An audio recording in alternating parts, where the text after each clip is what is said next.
Merenya muri machawayo. Acha merenya. Hata kuna kwenda tena.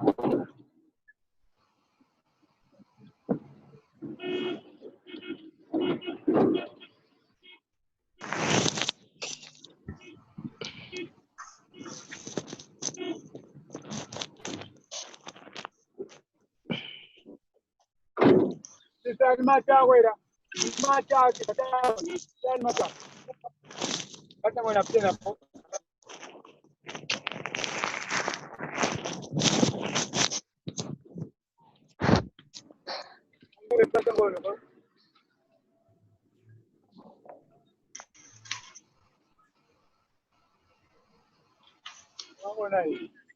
Machawa.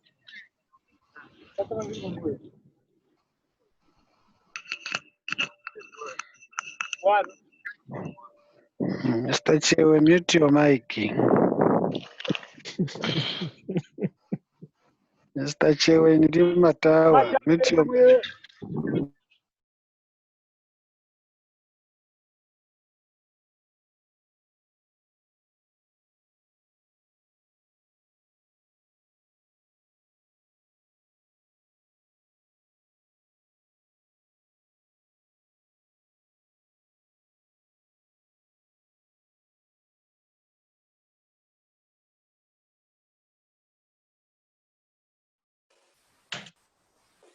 Yeah, wachewe.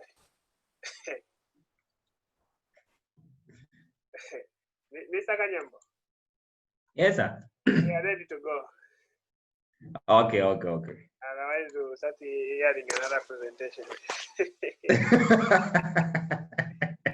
Yeah, it's good to be a farmer. It is. I'm just referring to share the screen. Oh, yeah. Just a minute. No, this issue of technology, it found us in the night, you know. Okay, now you can share. I can share? Yes.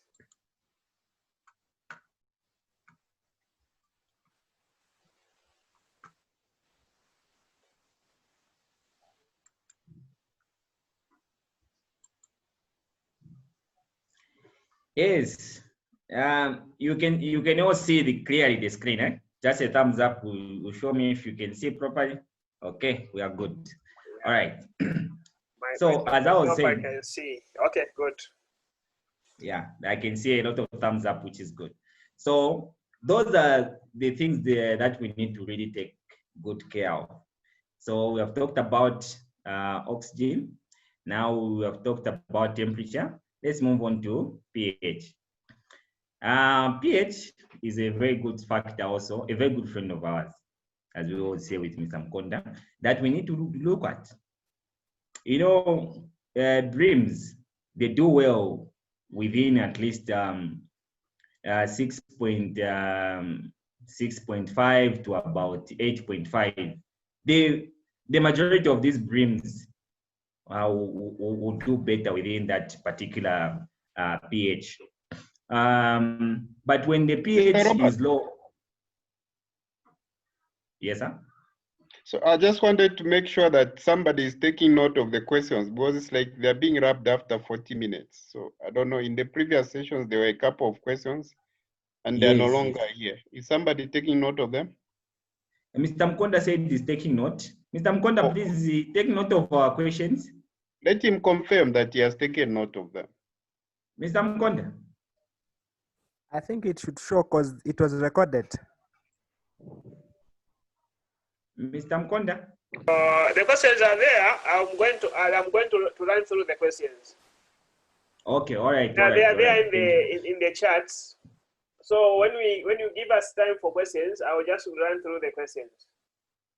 Okay, all right, Mr. Mkonda, thank you. Great. We are good, sir. The questions are there.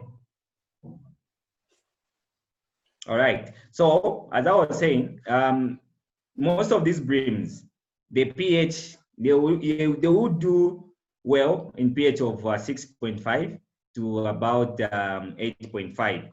When you begin to go higher in pH, it begins to affect their activity.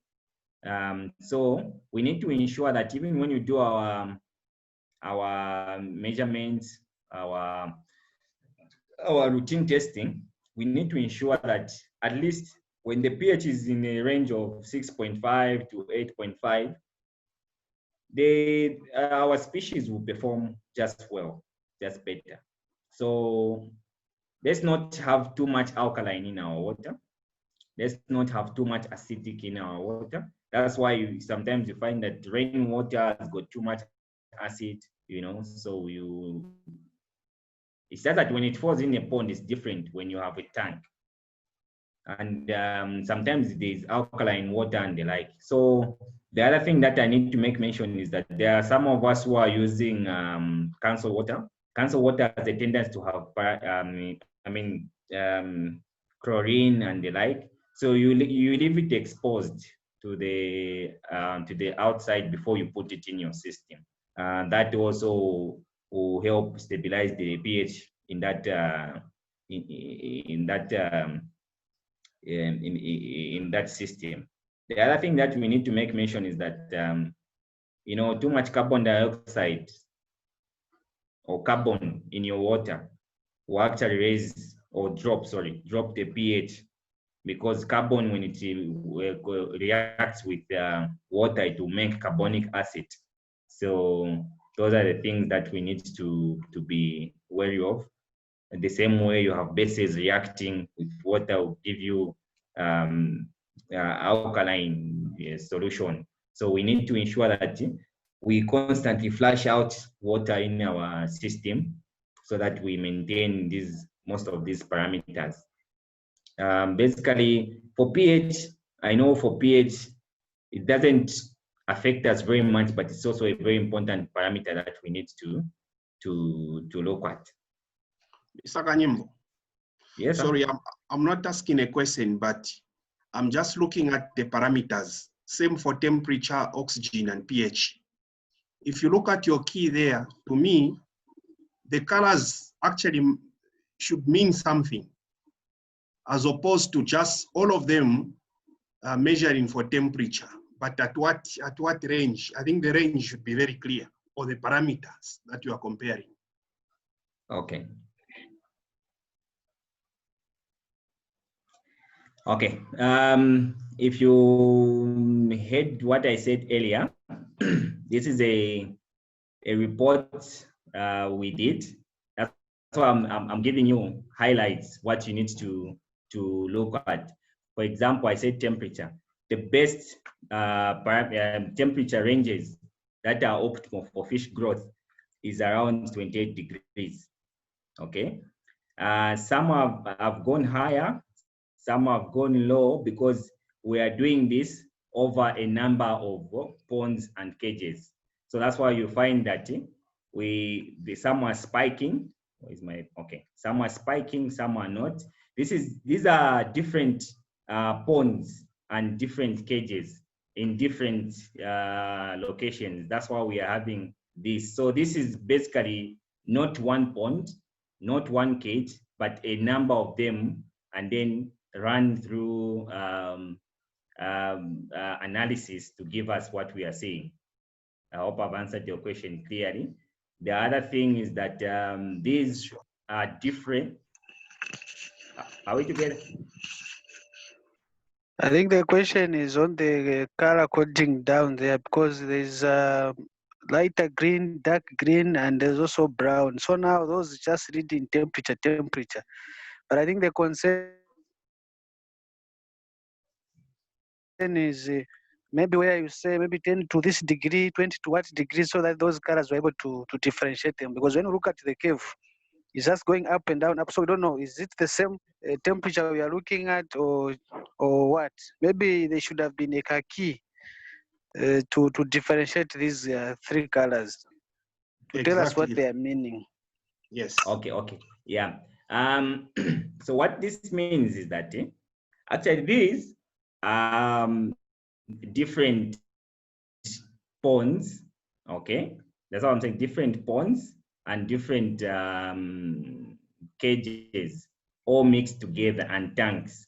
So for example, for this one, the green one, this on top, this was in a pond, this is a cage, and this was a tank.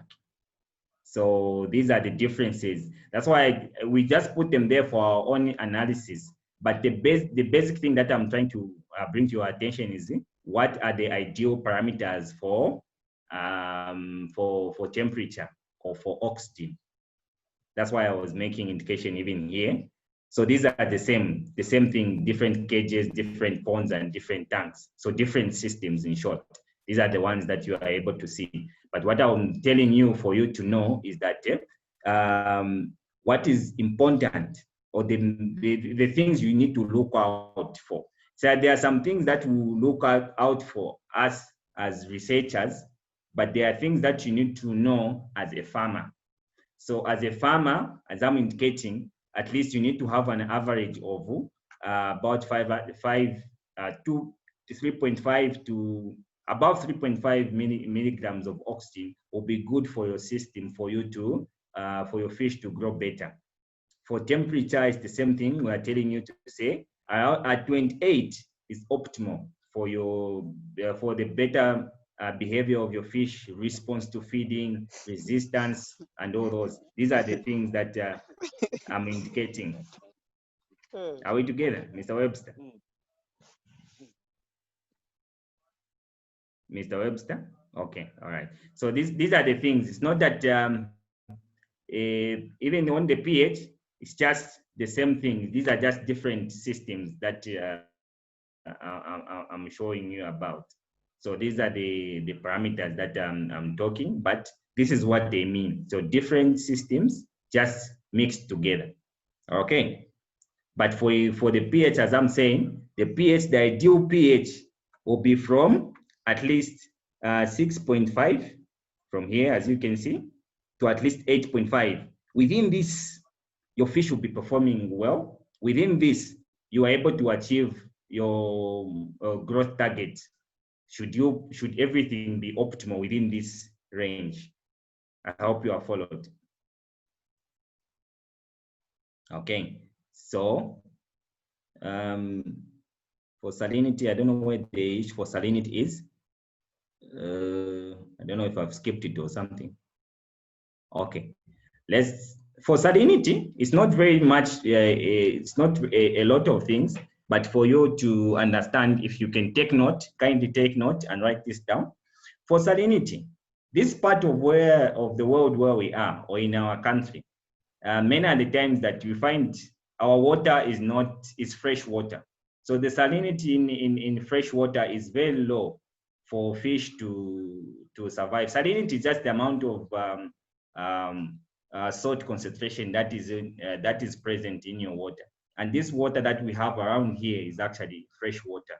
It's not seawater, which has got a high salinity. So basically, salinity is very, very small in terms of I mean, the parts per million or parts per thousand is minimal in fresh water. So the fish will not have a lot of effect on it. But the one that has got a bigger effect is the one for ammonia. I don't know where the screen for ammonia has jumped to, but let me just take a look at it for ammonia. I want to show you the ammonia, then I can answer that question our lady asked concerning should the fish be left in the pond when it dies. So now there, let's look at ammonia, or I can just simply express this so that we follow. Okay. So when it comes to ammonia, just want to write this down. Okay. I'm just expressing, don't worry about the line. Just imagine it's a straight line. Eh? Don't say that, how come that line is bent and the like. I'm just trying to draw some things here. Okay.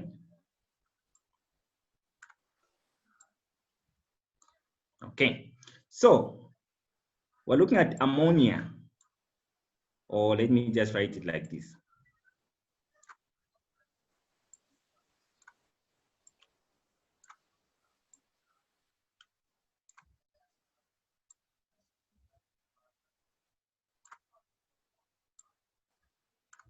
Okay, so this is ammonia.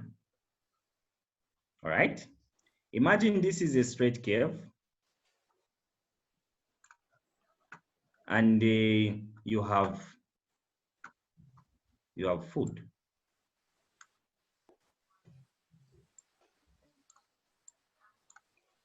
Or feed.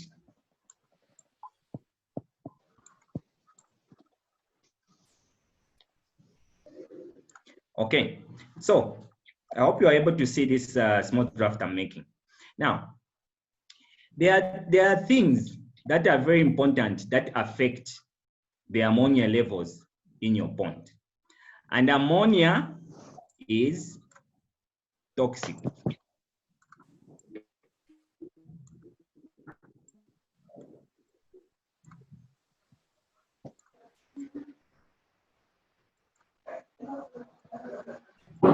By toxic, I mean it's what?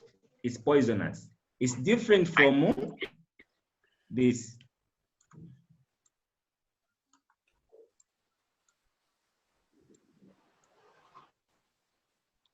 Please write this one down. This is ammonium. This is ammonia. So ammonia is what you need in your vegetables for growth, for nutrients, and for plants to grow properly. But when you break down this ammonium, it will give you ammonia. This ammonia is the poison part of ammonium, or a product of ammonium. Now, how does it become a poison when it comes to water quality or feed? So, you feed your fish, okay? I want you to be very attentive on this one. This is a problem in fish farming. You feed your fish. I showed you when to feed, when not to feed, how much to feed, and why you should feed. I did that in my first presentation. Now, you have given your feed to the fish. For example, at that particular time, the fish wasn't happy to eat. So much of that feed has done what? Has gone down and decomposing. Okay. It's decomposing. So the decomposition of this feed in your pond, inside your pond, will give rise to ammonia.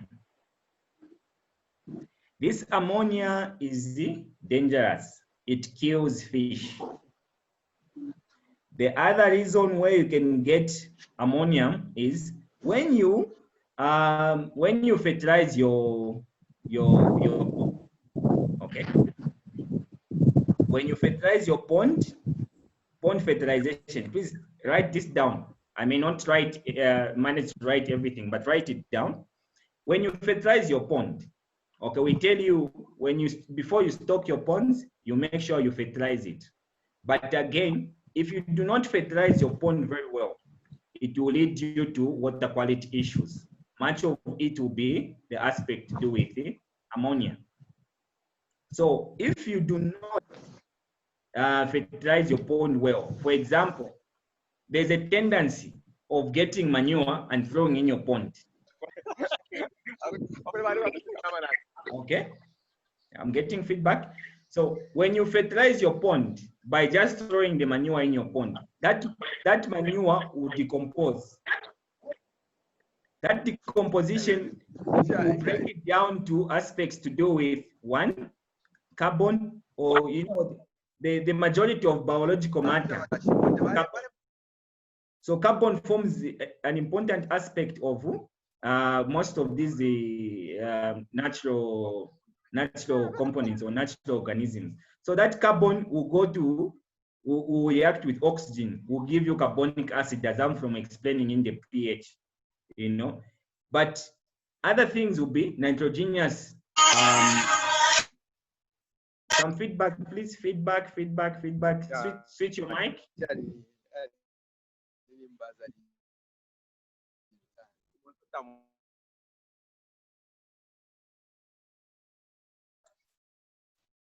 Okay, thank you. Please make sure you only switch on your mic if you want to talk, not just switching it on.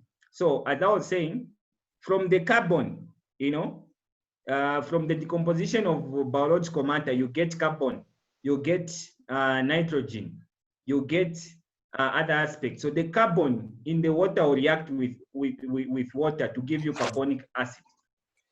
Okay. The nitrogen will give you components like ammonia, and the breakdown of this will lead you to ammonia.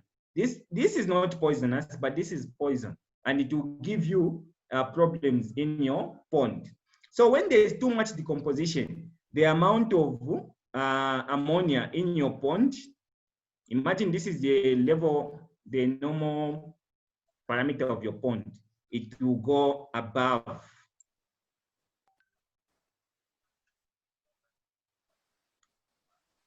So ammonia will go high as a result of decomposition. Now, to go back to what our lady was asking is that even the fish that dies in your pond, we are all calling that as biological matter.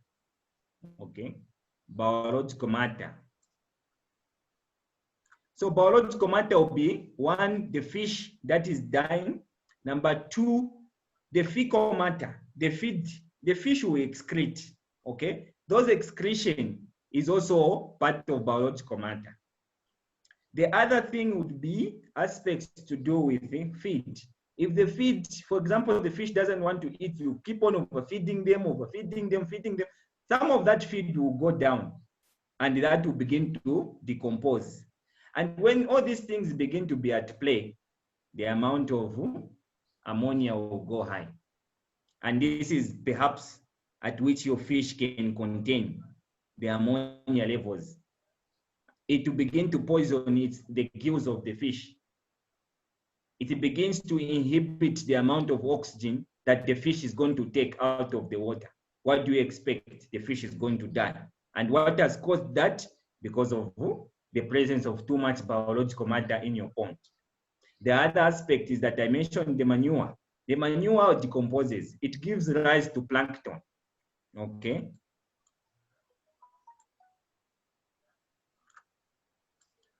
To plankton.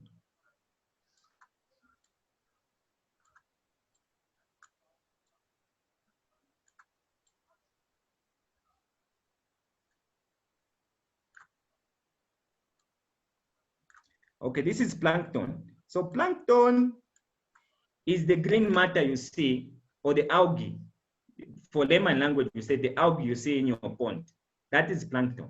But that plankton is made up of two things. There's zooplankton, and then there's phytoplankton. They are all collectively called the plankton. So plankton is both the animal part and the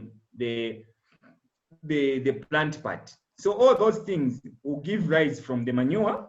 It will be given rise from the breakdown of the biological matter. So that biological matter, the majority of that will end up forcing the level of ammonia to go up in your pond. And because it exceeds what the fish is able to take, you end up having fish mortalities. So this is a very, very serious part that we need to always ensure that we keep it on the low. This is what the fish can tolerate. This is what we should be striving to have, so that the biological matter is low, so that the ammonia levels is reduced. We should be trending like this in our ammonia levels. Then we are going to achieve proper fish growth. Then our fish will be healthy. Then we will not have the aspect to do with the ammonia death. You wake up tomorrow, your fish is dead. Are we following? This is what is very important for you to take note on the ammonia. And these are the important parameters that you need to know when controlling your water quality. Someone who is going to ask me, Mr. Kanyamba, how do you control the issue to do with the ammonia in the pond? Simply, when you see your fish is gasping, when you see your fish is not feeding the way it's feeding, when you see your fish is not behaving the way it behaves, then it gives you an indicator to say there is a problem with the system. There's a problem with the water quality. Flush out the water. Flush out the water, bring in fresh one. Not complete, but at least dilute the concentration. When you dilute the concentration, meaning you are dropping this level of ammonia to the air, down, to be where the fish can tolerate. Managing ammonia. Managing the other parameters that I've mentioned, the pH and everything. When you flush out water, meaning you increase the amount of oxygen available in the pond. Then you reduce the amount of ammonia, you increase the pH, or you maintain the pH. This is why it's very important for you to know what you need to do when to control things. Those small gadgets are very important in fish farming. So these are the important parameters you need to know on your water quality. Now maybe before you leave this part, Mr. Kanyamba, for Yes, temperature you have given that the normal one is at least 28 degrees, and for pH we have talked of 6.5 to 8.5. Then also for the other oxygen you have also given, but for ammonia you have not given those ranges. Which one is dangerous? Which one is not dangerous? The figures, I didn't get them. okay. So for mostly when it comes to ammonia levels, basically you'll be looking at something like maybe the range. Let me write the range for you here. Let's say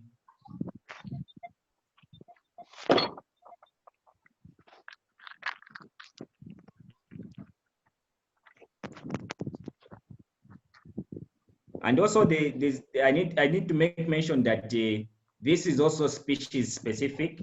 You find that catfish will tolerate much of this than the tilapia. But this one I'm giving it to you just on the tilapia part.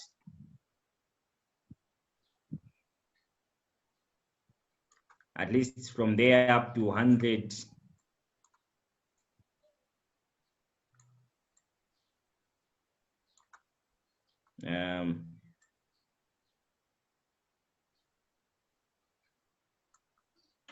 Or milliliters, let's say.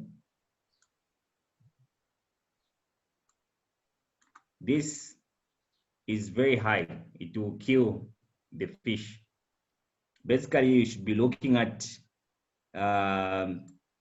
least 2 up to maybe, let me say up to maybe 15, 20, somewhere there. Your fish, the bream mostly, may tolerate, but exceeding anything above this, your fish will not tolerate that. They will die. So let's ensure that we remain on this side and not going this side. So these are more species specific. Let me make mention species specific. So we need to understand that part. So at least 2 to somewhere 10, 15, yeah, your fish can tolerate, but going above that, it will not. Any other question? And what are the gadgets that are used to measure now this? Mr. Kanyamba, Yes, sir. are you almost done with the presentation? I'm actually done. Okay. Okay, so with these 10 minutes, they can ask, but after we come back, I'm going to go through the series of questions that have been asked. Okay. Yes. So the person that will ask a question can ask. So after this 10 minutes, is it 8 minutes remaining? Then we are going to go through the summary of all the two presentations. Yes, Okay. the question I was asking on the gadget that is used, what gadget do you use to measure this ammonia? And then the other question I had, I was getting confused on the temperature and the oxygen levels plus the feeding, because you said oxygen and the temperature, they are inversely proportional, meaning when temperature has gone up, the oxygen will go down and the vice versa, just like that. Now I was looking at, in an event you have a feeding schedule, let's say 8, a schedule that probably we have picked on. And then this temperature, say it's in October, where like here in Lukuru district where we are, you find the temperature levels are very high. So how do I marry the two plus the feeding of fish? Because it Okay. will affect my intervals. Okay. All right. So number one, the gadget that you need is called a multi-water quality meter. Multi-water quality meter. That's what you need. Now, when it comes to the temperature and oxygen, if you remember, I said the optimal. Optimal doesn't mean it's let's say the average. Optimal will be average for better growth. That's the part where oxygen and temperature are all playing at a higher rate. Okay, that is at 28 degrees.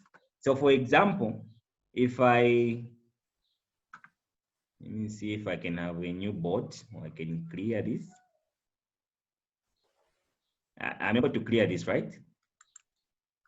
It's fine.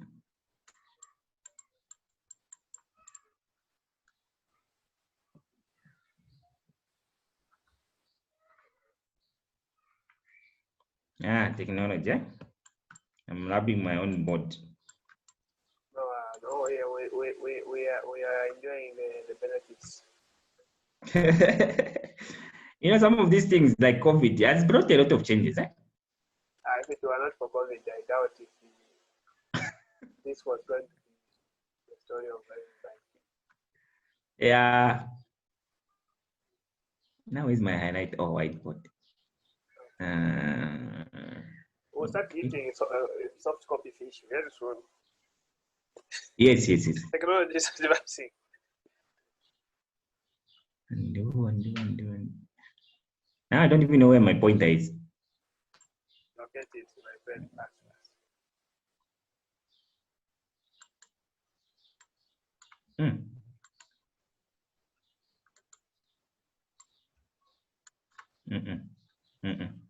Now after wrapping, I've wrapped where my pointer is.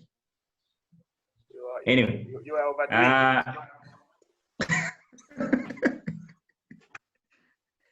Let me see.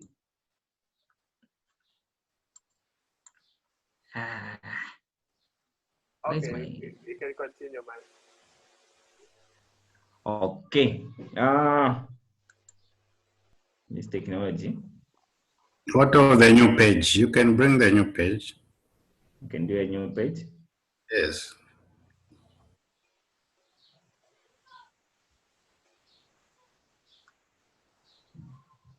Like more here.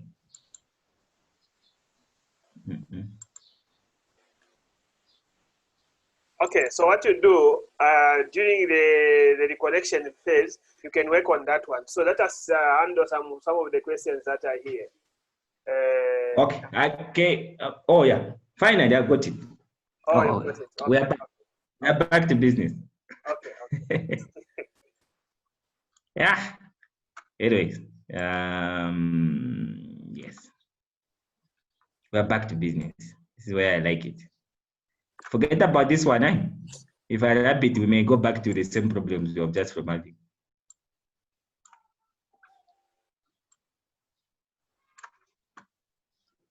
Okay, so let's say this is a temperature, and this is no. Let's say this is oxygen.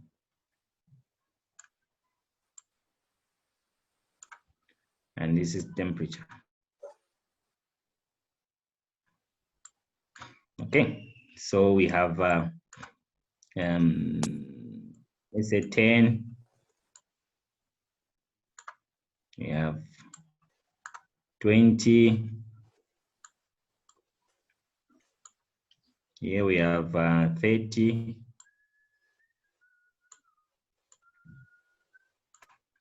Okay, so here we have 2.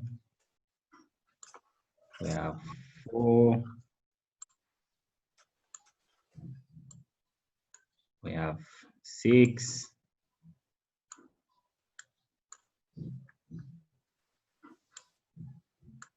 We have 8.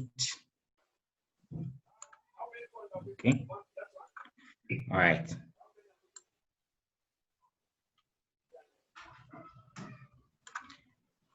Are you following my brother from from Nukuru? We're together? I'm following. So now this is our nice 28, right? There's the 28, right? Okay. I'm following. So you see now what I meant is this. Now this is temperature in this direction, oxygen in this direction. So at 28 degrees, if you go back to this here we are saying 28 degrees. Mr. Kanyembo, your first statement, you did mention to say temperature is going the other direction, it's opposite. So when temperature is going high, obviously the oxygen will be reducing. Now, unlike what we are seeing on the diagram. So I have to temperature has to be this side. Okay. Yes. No.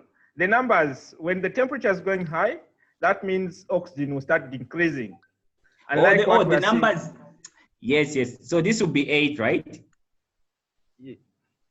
Yes, 8. Yes, going. Yes. So this will be 6. This will be 4. This will be 2. This is what you mean, eh? Yes. Okay. So at 28 degrees here, you have seen the temperature is 28. The oxygen is what? Let's say about 4, right? Yes.